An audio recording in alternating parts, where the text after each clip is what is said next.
There is a particular kind of silence that falls in a room when a man realizes that the weapon he brought to a fight has just been turned around and pointed at him by the person he intended to destroy with it. Not the silence of space, the silence of reckoning, the kind that has weight, that presses down on everyone present, that makes the air feel thicker and the walls feel closer. This is the silence that eventually filled the Oval Office that afternoon, and the man who created it did not raise his voice once. Let's begin at the beginning, because the setup matters as much as what follows. The meeting had been arranged under the official language of policy discussion, an exchange between a sitting president and his predecessor on matters of national importance. That is what the calendar said. That is not what the room said when Obama walked through the door. The room said something different immediately. It said that the man behind the resolute desk had been preparing for this moment for a long time and believed he had arranged it entirely to his advantage. Trump sat leaned back in his chair with that specific posture he uses when he wants to communicate absolute comfort. Elbows back, chin slightly raised, the physical vocabulary of a man who has decided in advance that he has already won whatever is about to happen. Obama took his seat across the desk and said nothing yet. He set the leather folder he had brought with him on his knee and looked at Trump with the expression of someone who arrived knowing exactly what was coming and had decided in advance how to respond to it. Trump ran through his opening material quickly. The economy, border security, the strength of the military. His voice had its usual volume and confidence, the tone of a man conducting a performance rather than a conversation.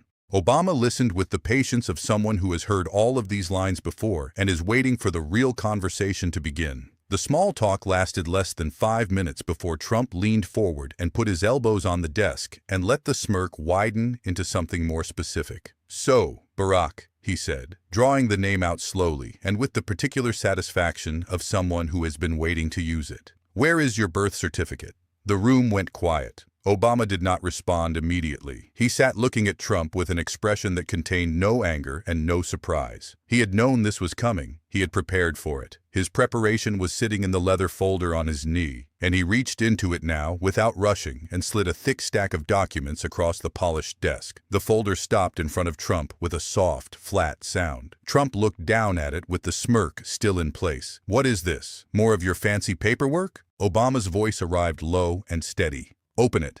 Trump flipped the folder open. On top was Obama's long-form birth certificate, official, stamped, verified. The same document that had been authenticated years earlier by multiple independent investigators and state officials. The same document whose existence Trump had publicly questioned for years. Despite all of this, he had seen it before. He was not surprised by it. He started to make the dismissive gesture that would lead into the next rehearsed line, and then his eyes dropped to the second page. It was an internal memo dated 2011, originating from Trump's own operation. The heading was typed in plain business-like font, "Birther Strategy Update." The content of the memo was brief and direct. Near the bottom, in bold, it read, "We know the certificate is legitimate. Continue pushing the narrative to energize the base." Trump's smirk did not disappear all at once. It froze first, the muscles holding it in place while the mind behind the eyes processed what the eyes were reading. Then the color began rising in his neck, climbing upward, the specific flush of a man whose internal temperature has just spiked in a way that has nothing to do with the room. Ryan, the aide standing behind him, had gone visibly pale.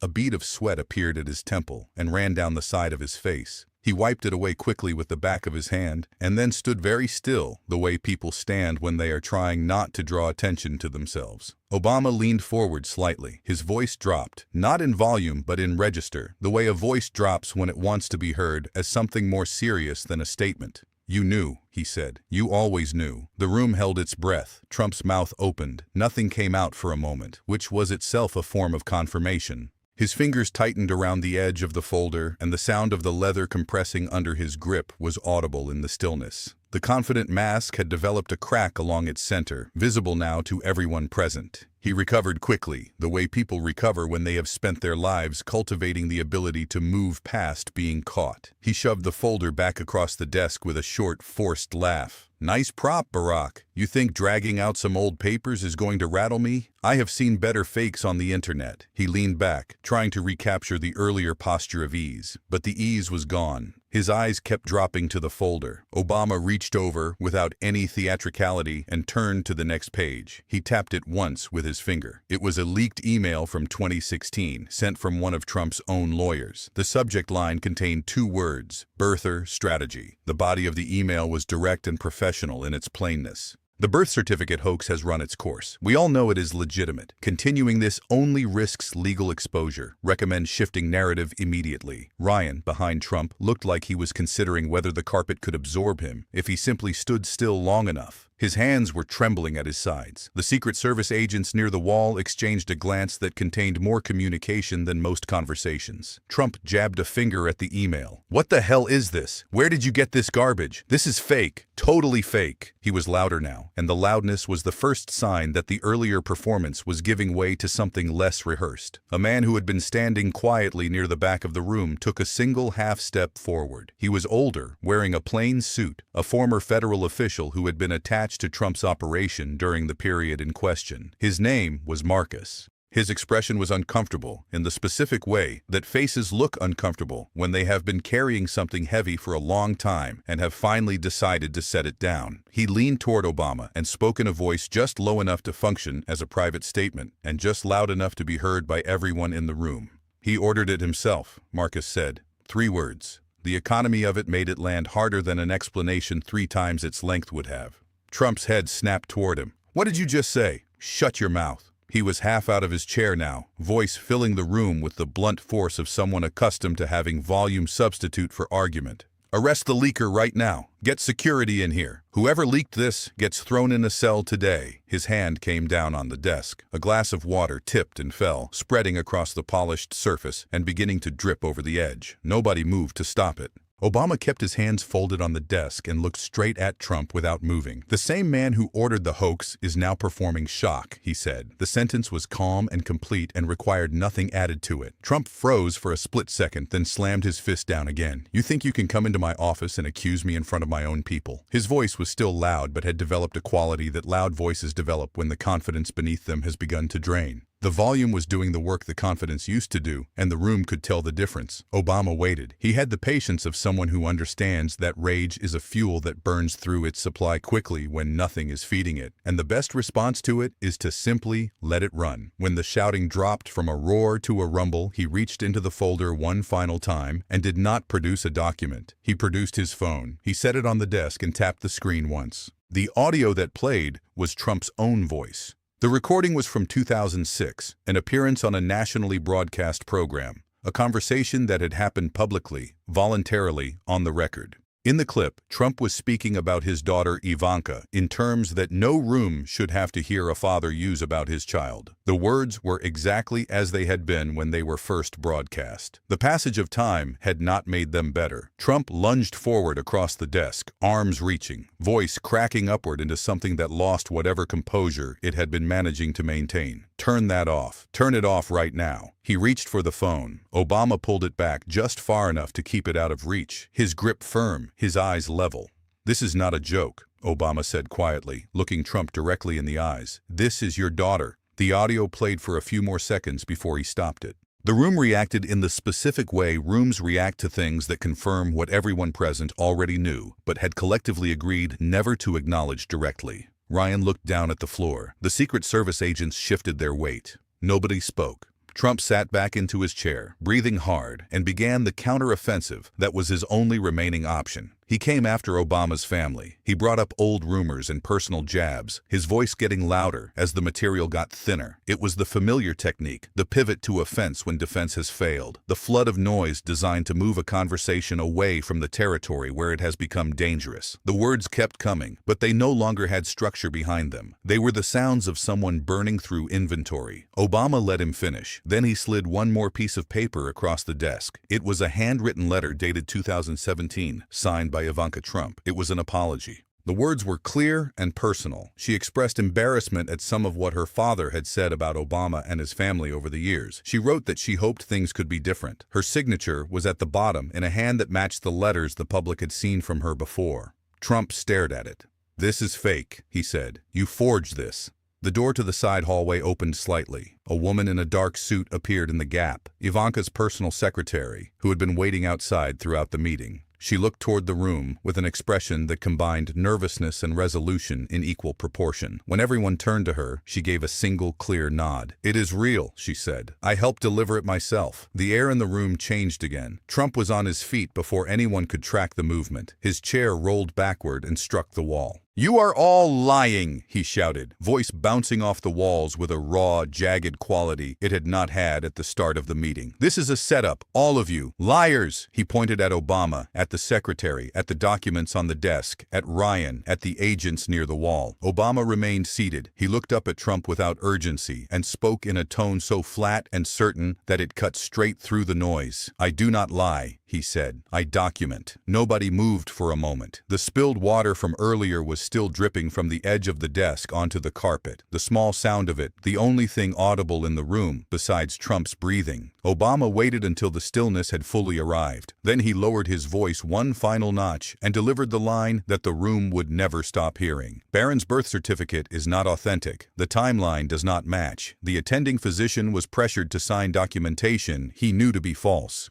The Oval Office did not react the way it reacted to the earlier revelations, with gasps or movement or the visible processing of shock. It simply went still in a way that was different from all the earlier stillnesses, the way a room goes still when something has been said that cannot be unsaid and whose implications are too large to fit inside a single reaction. Obama pushed a sealed medical file across the desk. It carried hospital records and a sworn statement from the attending physician, notarized and stamped, the documentation of someone who had prepared this moment with the same thoroughness that characterized every other element of the afternoon. The side door opened quietly. A man in his late 50s walked into the room, Dr. Alan Reeves, the obstetrician who had been on duty at the hospital on the relevant date. Obama had arranged for him to wait in a secure location nearby. Nobody had seen him enter the building. He stood with his back straight and his hands trembling, but his voice when he spoke was audible to everyone present. "I was threatened to sign the documentation," he said. "They told me that if I did not participate in the cover story, my career and my family would be destroyed. I signed under duress. The real timeline does not match what is on record." Trump's knees almost buckled. He caught himself on the corner of the desk. His face had gone the color of unfinished plaster, white in a way that stage makeup could not have achieved. For the first time in the meeting, he looked genuinely unsteady, the ground having shifted in a way that his usual methods of restabilization could not address. "You son of a bitch," he managed, but the voice that delivered it was nothing like the voice that had been filling the room all afternoon. It cracked in the middle. He turned to the agents near the wall. "Arrest him," he said, pointing at Obama. "Right now. Arrest this man for lies and treason. Get him out of here." The agents looked at each other. They did not move forward immediately. The taller of the two, a veteran of the detail with short gray hair and the bearing of someone who has been in this building long enough to have developed his own relationship with the truth, looked at the medical file and the scattered documents on the desk. He stepped slightly closer to Trump and spoke at a volume intended for two people rather than the room.